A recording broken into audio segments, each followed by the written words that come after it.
Welcome back to Carneades.org. Today we're going to be continuing with our series, What is Theocracy? In this video we're going to be taking a look at what is Christian nationalism. Now, Christian nationalism is a rough collection of beliefs focused on the idea that the United States of America is a Christian nation. There are other versions of Christian theocracy that exist in other places and at other times, many of which we've covered in the first video in this series on theocracy. So if you haven't checked that one out already, check it out now. This video is going to focus solely on the American idea of Christian nationalism. In some ways, Christian nationalism is less extreme than other versions of theocracy, not actively advocating for members of the Christian clergy to replace democratically elected leaders of the country. But similar to Hindutva, these apparently modest goals can often serve as dog whistles for more violent objectives, such as overthrowing democratic leadership of the country, as witnessed on January 6th.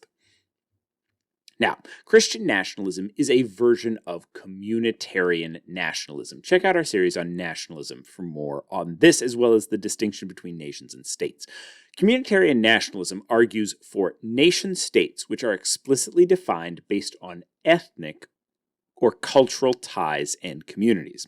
When distinguished from countries, nations are groups of people with a shared ethnic, cultural, or religious heritage. For the Christian nationalist, the United States is a nation united by shared Christian beliefs and culture going back to the country's founding. In the face of declining church attendance and projections that Christians may be a minority in the next 3 decades, Christian nationalists want to use their existent power to forcibly direct the U.S. back towards Christian culture, values, and belief.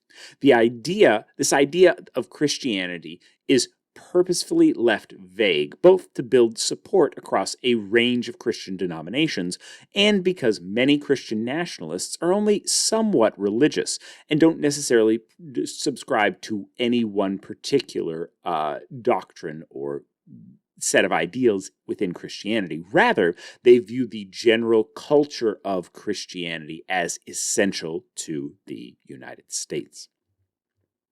Now, there's not one single creed that unites Christian nationalists. This is a bit of a political movement, and so there's not the same kind of specificity you might get with a philosophical position. Rather, this can be viewed as a spectrum, where the more of the following beliefs that one holds, the more Christian nationalist one is. We're going to look at each claim in turn, and each of these claims are fairly general. There may be specific claims within each of them that we'll cover a bit, but that someone might not think of the general claim as something they hold, but they might hold specific claims. For example, you might not think that the government should make laws that advocate for Christian values, but you might hold that there are particular laws you think the government should make that are based on Christian values, for example. So, number 1, it's in God's plan that the U.S. succeeds. Number 2, the government should declare the U.S. as a formally Christian nation. Number 3, the government should make laws that advocate for Christian values. And number 4, the government should not enforce the separation of church and state for Christianity, but should for other religions. We're going to look at each of these one after another, as well as objections to each. So, the first claim, that it is God's plan that the U.S. succeed, seems like an innocuous claim, but it's very important as it serves as an underpinning for other claims. It's important to note that only having this claim probably doesn't qualify one as a Christian nationalist, but it's a bit of a gateway into accepting some of the other claims. If it's God's plan that the U.S. succeed, then from a Christian perspective, it's in God's plan that the U.S. be a Christian country, because if you're a Christian nationalist, the only way the U.S. could succeed is if it was a Christian country. This gives Christian nationalists a justification for their other beliefs, and for everything from trying to get more Christian policies enacted in schools to violently trying to overthrow a democratically elected government. If it is in God's plan for the U.S. to be a successful Christian nation, then try to execute on that vision. You must be doing God's work, no matter the harm that you do. This filters into the ideas of American exceptionalism, that America's success is not just part of God's plan, but a central or crucial part that will bring about the second coming of Jesus in the end of days. As much as to non-Christians that may sound a little fanciful, this is something that many Christians, and particularly Christian nationalists, do honestly believe, that they need to ensure that the United States is a Christian nation to be able to get to the apocalypse, because that's a positive thing in their minds.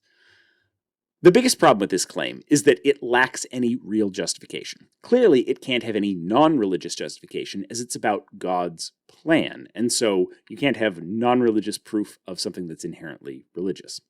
Now, you might argue that there are proofs of God's existence that come from nature, but we have plenty of other videos and objections on those elsewhere.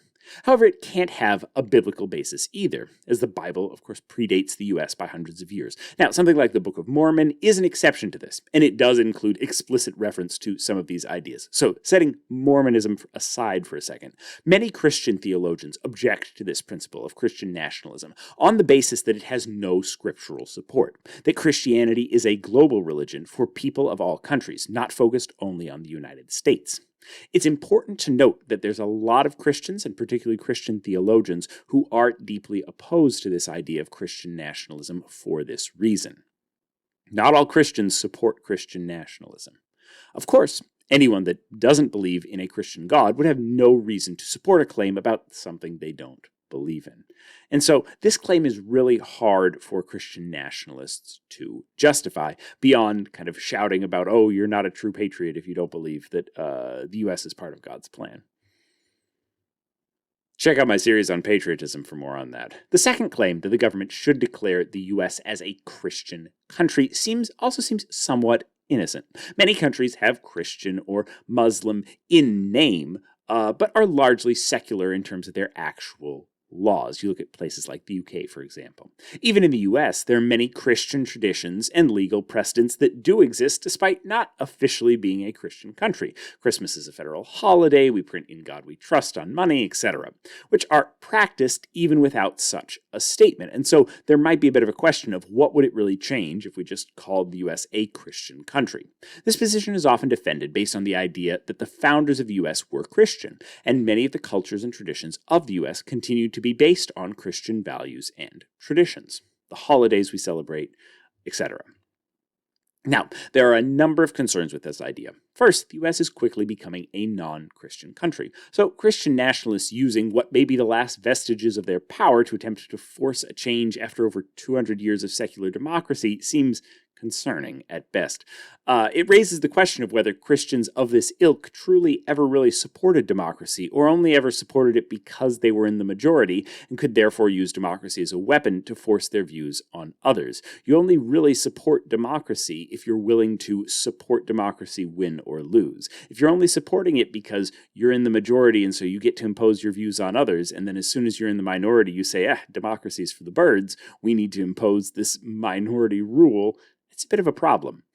And it seems very anti-democracy and anti-American. Second, there are concerns with the claim that the Founding Fathers based America off of Christian ideals. Most of the Founding Fathers were deists, which is, at most, a very weak form of religion that claims Christ was not divine, it claims that God does not interact with the world after its creation, and that we should rely on reason and rationality to guide us, not religion. Such a viewpoint seems inimical to Christian nationalism. Further, they were responding to a much more theocratic system, where a king had the divine right to rule, with a secular system where the right to rule derives from the consent of the governed, based on the works of John Locke, not based on the works of some theologian. Finally, if the founders were Christian nationalists themselves, it doesn't follow that we should be too. Many of the founders were slave owners, but we don't think we should bring back slavery. The next claim of many Christian nationalists is that the U.S. government should make laws based on Christian values. This is a very common claim, and many people that make this claim don't identify as Christian nationalists. But once again, it is one piece of the puzzle, and one of these four pieces that if you believe all four of them, you start to look a lot more like a Christian nationalist. This idea is espoused by members of Congress, presidents, and justices of the Supreme Court.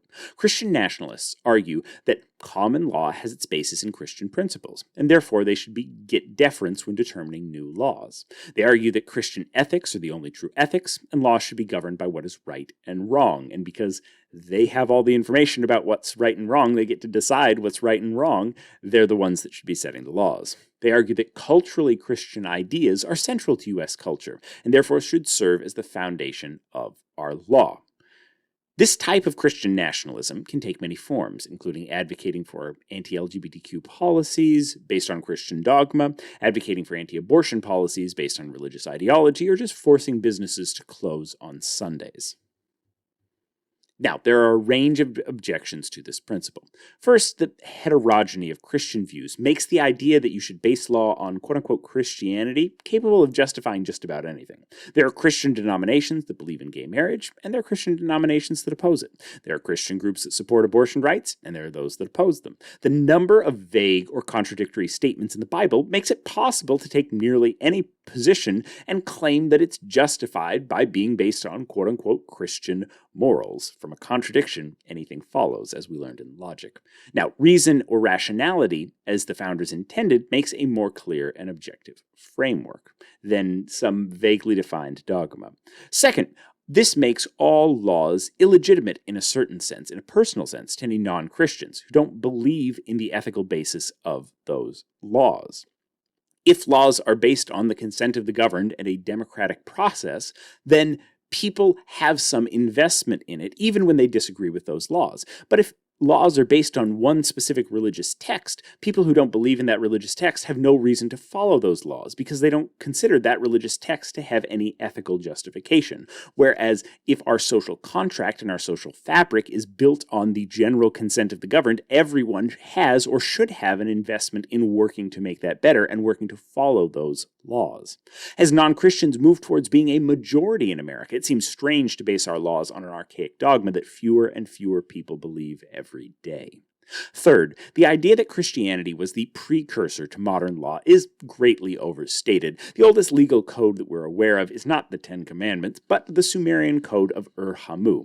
Fourth, there are many strong arguments that the proclaimed Christian positions are simply morally wrong in a lot of these cases. See my video on abortion for one example.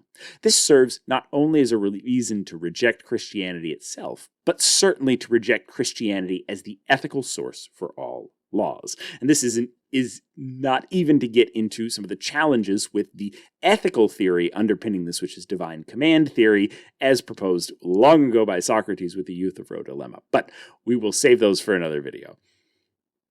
Finally, Christian nationalists argue against the separation of church and state, at least when it applies to Christianity. They advocate for Christian prayer in schools, Christian monuments on state property, exceptions to laws for Christian businesses, and for government funding for Christian organizations. They justify this special treatment for Christianity with reference to the idea that Christianity is a key part of America's cultural heritage. America has always been a majority Christian nation. Our founding ideals were built on the foundation of Christianity, and therefore Christianity should be given special treatment before the law. Now, there are a lot of issues here, but first let's note that we have specified that Christians are not objecting to the separation of church and state in its entirety, though they sometimes frame it as such. When Muslims, Satanists, or Hindus want to put up monuments on government property or host after-school clubs, Christian nationalists are staunchly against any interference with government by religion. Christian nationalists are not asking that we respect religious freedom for everyone. They're asking to impose their religion, and only their religion, on others. While some do frame this in terms of a level playing field or respect for all religious freedoms, in actuality it is anything but. Look up the controversy around after-school Satan clubs for an example. Beyond this, there are a range of objections that we could level, many similar to those levels against the previous claims. Simply because something was done at the founding of America doesn't mean it should be continued. Most people think abolishing slavery, giving women rights, inventing automobiles, etc. were good things. We don't need to go back to 1776 to be a good country or a perfect country. So even if we accept that America is founded as a Christian nation, it doesn't follow that it should continue in this way. Few countries were founded as democracies, but that doesn't make democracy bad for those countries. America is quickly becoming less Christian, meaning our laws should be getting less Christian, not more, if we really want to be a democracy. But there are also objections specific to this principle that we might propose as well. Early pilgrims to America were fleeing religious persecution because of state-sponsored religions that privileged certain religious ideas over others. Contrary to the claims of Christian nationalists, privileging a specific religion over others is deeply contrary to the founding ideals of the country. The founders were deists who thought that decisions should be made based on reason and rationality alone. These have the benefit of being able to settle disagreements in ways that religious dogma can't. Societies based on rationality are able to settle disagreements through argument, while societies based on religious ideology must settle disagreements with violence, as there's no arguing with blind faith. The country, or at best simply agree to disagree and not settle the disagreement. The country should make rules about what to fund and who to extend rights to based on objective reason, rationality, and logic to ensure fairness and equality for everyone of any faith, not based on a biased desire to support one particular dogma over another. Overall, though, the most powerful objection to Christian nationalism is that it's deeply antithetical to American values and ideals. Christian nationalism claims to take the nation of America, the community and the culture of people in America, and shove it into this box that is identical to Christianity. But it is so divorced and antithetical from those actual American values that a simple look at what Christian nationalism proposes and what American values are can show how disparate they are and how disconnected this thing that is claiming to represent the nation and the culture of people is completely disconnected from those actual ideals. American values mean that everyone has basic inalienable human rights. Christian nationalism claims that Christians have more rights than everyone else. America is a democracy. Christian nationalism wants to overthrow democratically elected leaders to ensure that Christianity can be imposed on the population. America values freedom. Christian nationalists want to impose their values on non-Christians. America is a place where people from many denominations fled to escape persecution. Christian nationalists want to bring that persecution back. America is about hope for the future, prosperity, and the American dream. Christian nationalists want America to become Christian to bring about the apocalypse. Not all Christians are Christian nationalists, and not everyone that supports one of those four propositions we talked about could be classified as a full-throated Christian nationalist. What do you think? Do you support one of those four propositions? Do you consider yourself a Christian nationalist? Do you think that there are other propositions that we missed that should be included in that list? Why or why not? Leave your thoughts in the comments below. Watch this video and more here at Carneades.org, and stay skeptical, everybody.